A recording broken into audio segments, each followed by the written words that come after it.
love this story. I just love the idea of Meghan writing a letter to Charles and talking about unconscious bias. I could just imagine the reaction. It's almost like the audacity. But the most interesting part of this story, Rita, is that, again, we talked about their relationship with the Telegraph. The Telegraph has gotten huge scoops on the Sussexes, so you would believe that there is some kind of in there.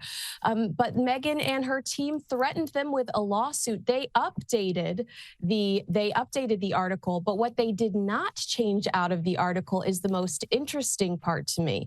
So they took out some quotes about racism and how Meghan still felt like the comment was race-driven. But what they left in was that Meghan wasn't going to attend the coronation because she felt like her children were excluded, and she felt like her family played second fiddle to William and Catherine. So the idea that the Sussexes contacted the Telegraph, asked for specific changes, but didn't have them change that is what really intrigues me. Well, of course they're going to be treated differently to William and Kate and their children. William is the future king. His son is the future king. Do they not realise that the royal family, the succession is set? I mean, it's astonishing that Harry and Meghan would think it would be any different. And the others are treated differently as well. There's all sorts of members of the royal family, working members of the royal family, who will be treated differently to William and Kate and their children. There is a sense of entitlement, and it's almost like Meghan feels like they should be treated different but better because she's an American, because she's an actress, or because she's biracial. It does feel like she thinks that she should be given special treatment, and she's frustrated that she's not given this special treatment. Now, I want to speak about Camilla Parker Bowles because I think she was the victim of a vicious attack by Prince Harry in his book.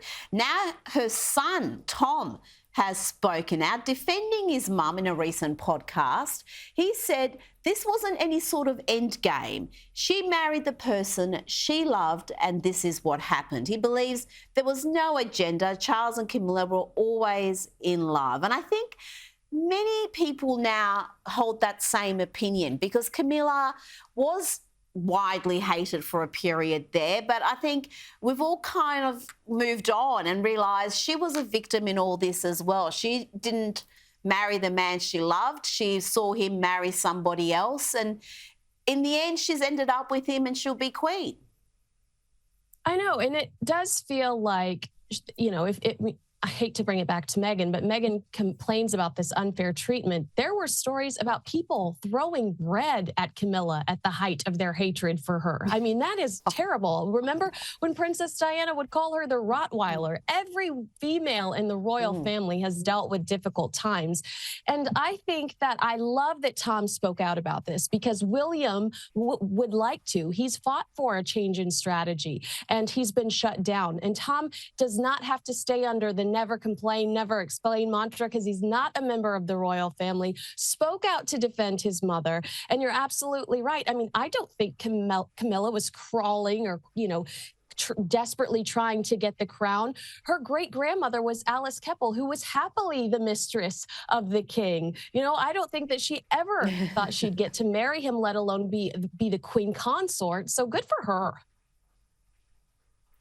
Well, I say good for her as well. I think it's a happy ending, and I think she is a sensible presence in King Charles's life because, as we know, he does have his own issues. He's got all sorts of political activism that is not going to be helpful when he's king. Well, he is king, but after the coronation. Do you have any fears that he won't be able to help himself, that he'll be talking about things like climate change, Middle Eastern politics, all sorts of contentious issues that the monarch has no business opining on? I do see that on the horizon, you know, but I almost sympathize with him because I believe his heart is in the right spot. You know, you think about, I certainly think he's trying to make a name for himself and he wants to differentiate himself from Queen Elizabeth, who was so loved. However, I think he's already done that. And, you know, environmentally, he was ahead of his time. People called him crazy for talking to his plants, but look at him now. I mean, everybody's trying to save the planet today. And I do think that his heart is in the right place. And that's where I cut him some slack. Well, you have got a lot more faith in him than I do. I just think he won't be able to help himself. And we already know how he feels about so many issues.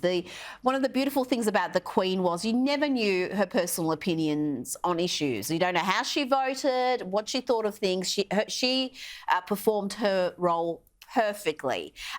But on King Charles and his coronation, I just wonder, is it going to just provide material for the next series of pursuits that Harry and Meghan are going to enter into, whether it's podcasts, a Netflix series, another book?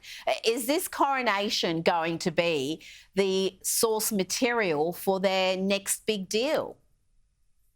Well, I mean, Rita, I think we've already discussed that we felt like Meghan was going to do something to distract from the coronation. And perhaps this story that was leaked by the Telegraph about the letters is just the beginning. I mean, to bring up the race row again 2 weeks before the coronation, talk about a nightmare for the king. I don't think Meghan's done with this unconscious bias conversation. And coming from a public relations standpoint, it would have made a lot more sense for Harry and Meghan to start the conversation about unconscious bias in general before accusing a member of the royal family of it, because then we'd kind of get, we'd say, oh, okay, that's what they were leading up to. But they can't just flip the script and say racist to unconscious bias, because it looks like they're just trying to save their own butts. Well, there is a bit of that happening, and we do know that their popularity has plummeted. The polling on the pair is terrible for Prince Harry, but particularly for she's still a princess, Duchess Meghan, because she's polling less than Prince Andrew, and that takes some doing. So obviously they want to repair their reputation. They want to have that standing that they once had. How will they achieve that? They must have some plans in place. So they wouldn't just be sitting back and accepting this. I do think that Meghan is recording season 2 of her podcast right now. And, I think we're going to keep with the same themes. Here's where she has a guest on that talks about some sort of victimhood, and Meghan hijacks it and talks about how she has a way worse story. I don't think that they have realized that victimhood is not going to be the most lucrative route for them here in the States. People are tired of their complaining, and they feel like they're entitled and almost, it's almost like they're completely ungrateful for the positions that they've been put in, because Meghan, if Suits would have ended, she would have been a 30-whatever-year-old actress, and there weren't other opportunities for her here in the States. I've not met one single person that said, I almost casted her in this thing, or one single person that said, oh, I was so disappointed that she married that prince because I couldn't wait to get her in my soap opera. Not one person exists. So I do think that they are going to struggle to rebrand. Obviously, they have to reinvent themselves, whether it's the TIG launching, whether it's Prince Harry becoming the face of some sort of mental health campaign. They've got to change the direction of their brand, because we've discussed before, it's on life support here in the United States. Indeed, on life support. Now, let's talk about my favourite royal, Prince Louis. He's been photographed in a wheelbarrow as he celebrated his 5th birthday this week. He's quickly become a favourite for many, not just me. Let's just have a look at some of his antics.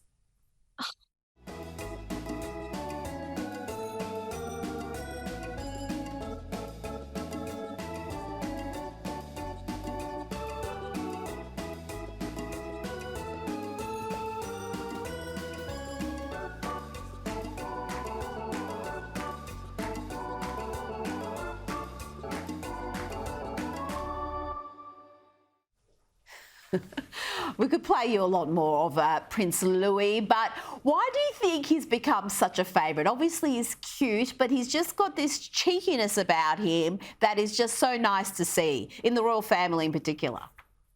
Oh, you know what? I think it's his free spirit. And you hope, looking at all the drama that surrounds the royal family, I think that we hope and pray that his little free spirit is protected and he stays this carefree, sweet, happy little boy.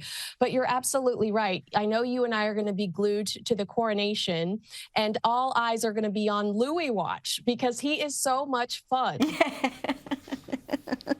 He is, and I've seen his sister be the enforcer a couple of times. She has pinched his arm and twisted just to get his attention and make him stop doing whatever he's doing. So, yeah, I think we're all going to be watching that. And if it was up to me, I'd make him king already. That would be far more fun, but that ain't going to happen. Kinsey Schofield, thank you so much for joining me today. Thank you.